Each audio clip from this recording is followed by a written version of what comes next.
So welcome back to StockSessions.com. We'll pick up where we left off in talking about the growth versus value stocks. Now we'll talk about income versus opportunity. These words seem similar, but they're not. We'll actually transition into bonds coming up next, but just think growth versus value, and now we'll discuss income versus opportunity. So again, similar to what we talked about with growth, value, and how we segment those, think about investments themselves and your not just stock portfolio, but everything else you put in there, including bonds, as income. Things that you get like a job income, like a salary. These would be potentially dividends, bonds, as we'll discuss next, but they're steady, they're trustworthy, low risk growth of money over time. So again, like a dividend, a stock that pays you every single year a percentage, 3 or 4%, or like a bond that also pays you 2, 3, or 4%. This is income you can guarantee every year over time. Opportunity, which is what we consider stock market investing.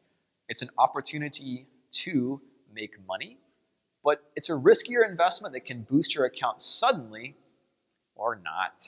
It can go bad, just like a growth stock going poorly. So what we talk about is they forget to add big wins. So we're discussing diversification, which means spreading the risk around your portfolio. A lot of people think about how to make themselves safer. Great, that's fine. But sometimes you need to put the big win opportunity. Maybe it's one stock, maybe it's two stocks, but give a portion of your portfolio for a big win, for an Apple, for a Microsoft, for a Google, for a Netflix. Put that stock in there, and that's considered an opportunity investment. You're purchasing pieces of a company that may strike it rich, and that's what you want to do. Don't avoid these, basically. Don't just focus on safety. So opportunity, when portfolio, we're discussing this, think about a home run. So think about when you're playing baseball. The way you tee up, the way you swing, the way your posture is. You can play you do a lot more power in a home run swing than, say, a single or a double. It doesn't require that much work, that much concentration to get on first base. It's a lot harder to get all the way from first all the way to home base than just getting on first in terms of baseball. So we're just playing it safe. You have to have these safe plays. You don't win the game by going straight off for home runs, but you also don't win the game typically if you play it safe the whole time. If you don't play for home runs, you're probably going to lose to a team that does more than not. So open your portfolio yourself as you build it to a possible big win. Don't just have small stuff here and there. These are exciting opportunities. They're usually called story stocks. You can build a story, build like a concept over it, and usually they offer a big payoff, yet they carry more risk. And so what it may be is a rapidly growing company with new products. We saw that with the growth, so I won't talk about it much more, but that's what we're doing. So for the opportunity, look at Chipotle Mexican Grill. Anybody eat at Chipotle? Everybody said Chipotle, good. Chipotle is not that much different than a retail stock. You go, you get your food, you order what you want, and it comes out right there ready to eat. What makes a retail stock, a food stock, go from about 20 or 30 per share, this is back in 2009, 10, thereabout, all the way to 700 per share in about 4 years. What did this? What happened?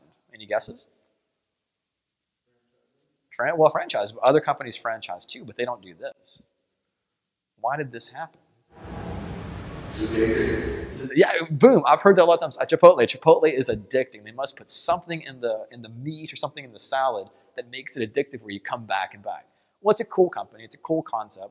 What makes them a little bit unique, among other things, is their interest in wholesome food, wholesome meat, and things that are the way that the supplied animals are treated, the humane treatment of the animals that they serve, and the quality of their food. It's a fast food service, yes, but it's fast food that is humanely done, good quality that costs not those prices. So it's essentially not a cheap, it's not the right word, but it's a valuable, good food. And it has the cool factor, the wow factor, the Chipotle farm team, and all those neat little things we talked about. Essentially Mexican food quick. And you get to customize and select what you want, when you want it. And it's about 1 minute you get your burrito or salad or whatever. Whatever the reason was, this company caught fire and it grew and it took over all the other competitors that do similar things. So this is a opportunity that kept growing and actually still grows. Apple is very similar, where this is 2009. 10, 11, 12. So we can even go back further, but we'll just show this.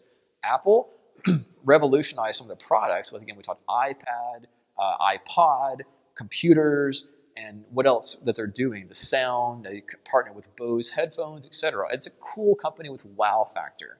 It's better than Microsoft, and some people think at least, because it's just cooler. The technology, as we're holding an Apple computer here, it's just a little bit more fancy and stylish, and it has, again, the wow coolness, even though it's a computer and things like that. Nonetheless, this stock was an opportunity stock that grew, and this is by share adjustment, about $10 per share, all the way to 100. This is what we call a 10-bagger.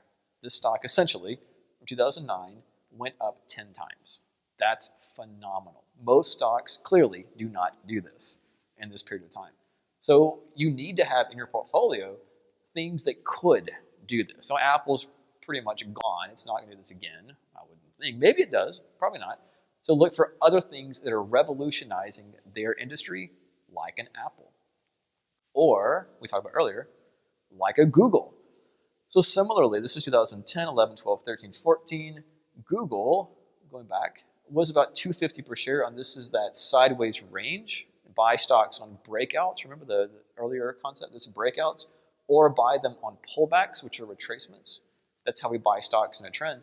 Google, similarly, they tried to compete with Apple. They had Android products. They had an Android app store that competes with the iPhone store, competes with the App Store, and all those things. They have the Google phone. They have all these products. It's essentially a search engine, but it grew and grew and expanded. This was an opportunity play that could have gone poorly, but it didn't. It worked. And the stock, those who owned the stock were greatly rewarded with the share price going up. And then one more. We have Netflix. Let's kind of flip gears here. Netflix will start back in 2008, 9, 10, 11, and the end of 2012. This is about 30 or so per share, 2009. Not that much. Nothing really happened. Netflix was getting off the ground. Cool concept, cool company. Wasn't that interesting, at least in the marketplace, by the share price. It wasn't really doing that much. Starting to do distribution of the little DVDs by the mail. So instead of going out to Blockbuster or Movie Gallery, whatever the stores, physically go to the store, you basically punched in a button or did something on your computer, and the DVD would come to you, come to your front door. That's pretty cool. Nice. They switched over to, they had both plans. They had essentially, you can get a DVD to your front door, which is revolutionary back then, or you can go on the internet and watch that same movie without it even coming to your front door. That was pretty nice, right? That's all it did. It delivered movies. Netflix delivered movies to the customers, to the public. Well, that was an opportunity. It could have worked. It could have been horrible. So, 2010, it went from about 50 per share to 300 per share. That's about, to a year and a half. That's phenomenal. That doesn't really happen. But what happened up here? Does anybody remember? I'm kind of cheating here, but does anybody remember do you remember what happened at that point? Why did this happen? Raise prices. I remember getting that. Yeah, were you a customer of Netflix then? Yeah. First off, they raised prices, which isn't that big a deal. Companies, when they're doing well, they raise prices. Not that big a deal.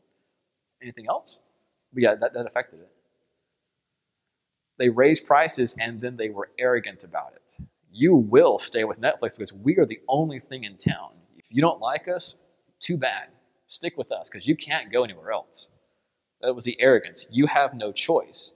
Love us, or you can't go. This is before. Now we know Amazon and other competitors, Hulu. Back then, those really weren't that big. They didn't exist. Now Amazon overtook them essentially, and they were a competitor. Said, "Oh yes, we are a competitor." So they essentially doubled the price from the DVD to your front door, and the online streaming was about $9. Now it's going to be about $14. So you basically double the price for the exact same service. Oh, and we're arrogant about it. Ha, you can't go anywhere else. They did something else, which is really the fatal nail, which is raising a price, but lowering service quality or lowering things that they offer. So we're going to double your price. We're going to be arrogant about it because you have no choice. And we're going to reduce your selection of movies. That was fatal. It cost the company and lots of bad public relations, bad press, and people dumped their stock. And the company, they lost subscribers. People were angry and furious, and the price went really within a couple of months, it collapsed from 300 to about 50 again. These things, it's an opportunity stock, but if they don't do well, these things do happen, and those who owned pieces of that company, they got hurt. But they recovered. So this is the same principle, the same chart we just showed. 2012, they went all the way down to 50, and they're back to 450 now. So whatever reason, they regained their loyalty, regained the trust, apologized, changed their point of view. Maybe Amazon really wasn't as good as Netflix, or whatever the case may be. The competitors weren't as good, and so the stock has recovered and quite exceeded the peak of 2011. So it came back in favor, but it took it about a year to do that. All right, so income, we'll talk about this as we go into bonds. I won't spend too much time on this, but if opportunity is thrilling, income is boring. It just is. But it's secure. It has its place. So like a steady, dependable friend or a parent, it's always there when you need them. And we may talk about bonds or high yield. We call those the companies that give us good dividends. They split their profits with their owners, with their shareholders, companies. You're not actually worried about the price of the share. Netflix, you'll never see a company that gives a high yield for income do something like Netflix. That's not going to happen. And so Walmart is an example of a company that is steady. This is 2001 all the way to 14. This is that breakout, by the way. But the price really stayed within this range of $45 to about $60. Boring, don't really care, but it gave us an income. It gave us a steady dividend, and the price remained, even through the bear market, bull market, bear market, bull market, didn't really do that much. Now the company's up here, but it's still ranging at about $70 to $80 per share. Still giving that consistent, all it is a big retail store. It's had some good and bad press and media, but nonetheless, it's consistent and giving you a dividend, not so much raising price, with the exception of 2012. That was unique. Don't just buy your stock. Use Yahoo Finance to find companies you want to buy, and then determine the trend, and these things are what's happening. We're going back to review this concept. Breakouts, pullbacks, look at that again. So breakouts, pullbacks, and trends, and think about opportunity, which is things that could be Netflix, that can revolutionize the world, or they could bust. Sometimes even things that are good, they turn bad. It's easy to avoid risk. You can diversify a portfolio and buy bonds and have it nothing but bonds. That's not fun. You'll have income, but you won't get rich doing that. Allow yourself a little bit of fun. This is a cool thing, investing, trading stocks. We can talk about it with our friends and do whatever we want to do with it, but it can be fun. These opportunity stocks like Netflix, like Apple, those things are cool. They're exciting. Don't build an entire portfolio of home runs. Don't just start picking Netflixes here and there.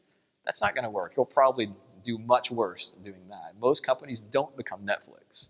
They just don't. Or Chipotle. How many retail or how many companies that are retail things or restaurant companies have failed? Many, many more than Chipotle. So just don't do that. Stay safe, stay diversified, but include some opportunity as you generate consistent income in your portfolio. We'll talk about that next.